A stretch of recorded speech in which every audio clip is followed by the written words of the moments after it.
Welcome back, students, to our video lectures. So, in the previous video, I gave the information about the fundamental theorem of arithmetic, how to remember and how to write different ways. In this video, we are going to apply that theorem to these three numbers: express 148, 296, 46, whatever it may be, right, as a product of distinct prime powers. If this sentence is there, we are applying here fundamental theorem of arithmetic. Both are same. So first, let to suppose our n is equal to 148. Clearly, it is more than 1. It is more than 1 as per our condition. Now what you do, you have to divide, try to divide, if possible to try to divide that 148 only using prime numbers 2, 3, 5, 7 like that. You should not take a composite number to divide. That is the difference. That is the main role to be played here. For example, 148, you draw a line. Because 8 is there, obviously we can divide that number by 2. So take the 2 is a prime number, 2 7s are 14, 2 4s are 8. Again, it can be divided by 2. 2 is a prime number, 2 3 are 6, 1 remainder, 2 7s are 14. Now you see, in the previous videos, one of the videos I explained how to test a given number is a prime number or not. Here you got 37. Whether to proceed, and don't waste your time which number will divide, because 2 won't divide, 3 won't divide, 5 won't divide like that.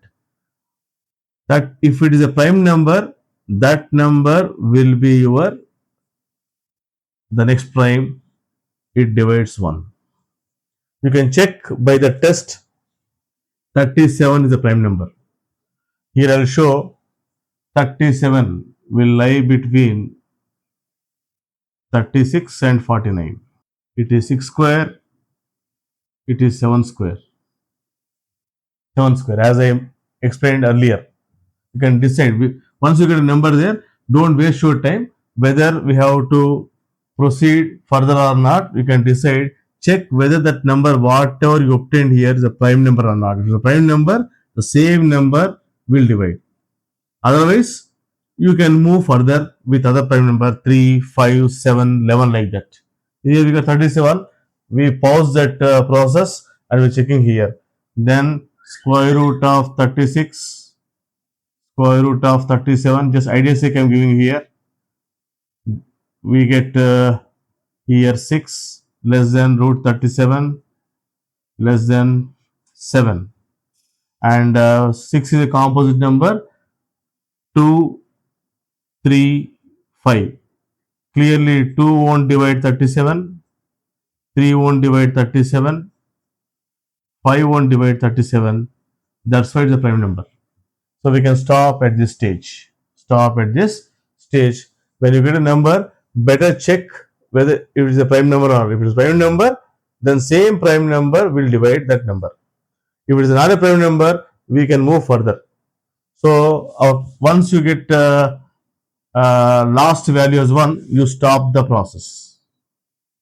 Stop this process of division. Now how you write? Therefore, our n, which is equal to 148, we can write, what are prime numbers we got here? 2 is a prime number, in bracket 2. How many times we are getting 2? 2 times. Into 37 x prime number, it appears only 1 time. So it is P1 here. What is P1? P1, first prime is 2. Its power is, second prime number is 37. Its power is 1. Like that. We expressed 140 as 2 square into 37 power 1. What about second one? 296. Same procedure. Try with 2. 2 1s, 2 4s, 2 8s. Again, with 2 it will go. 2 7s, 2 4s. Again with 2, 2 3s, 2 7s. Same. 37 we got here, 37 times 1. Therefore, how you write 296?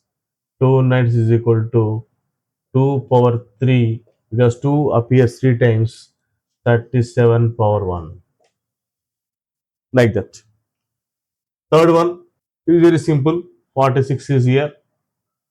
It will go with 2, 2, 3. 23 is a prime number, as I guess, times 1. Therefore, we can write 46 equal to 2 power 1 into 23 power 1.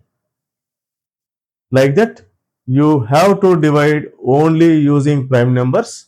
If you get any number, you have a doubt, just check whether it is a prime number or not like this. Then you can stop by dividing that prime number the same number. Once you get 1, you stop the process and you can express like this. It is called application of the fundamental theorem of arithmetic. Any positive integer we can express like this, product of prime powers. And this idea we are going to use to find LCM and GCD in next coming videos. Hope this example is clear to you how to express a given positive integer more than 1 as a product of prime powers. Nothing but application of fundamental theorem of arithmetic. So we are going to use this fundamental theorem of arithmetic to find out GCD and LCM for given numbers, minimum 2 or 3 or 4 like that. Already we have seen how to compute GCD in 3 videos. Now we are going to work out based on this to find GCD as well as LCM in coming videos. All the best.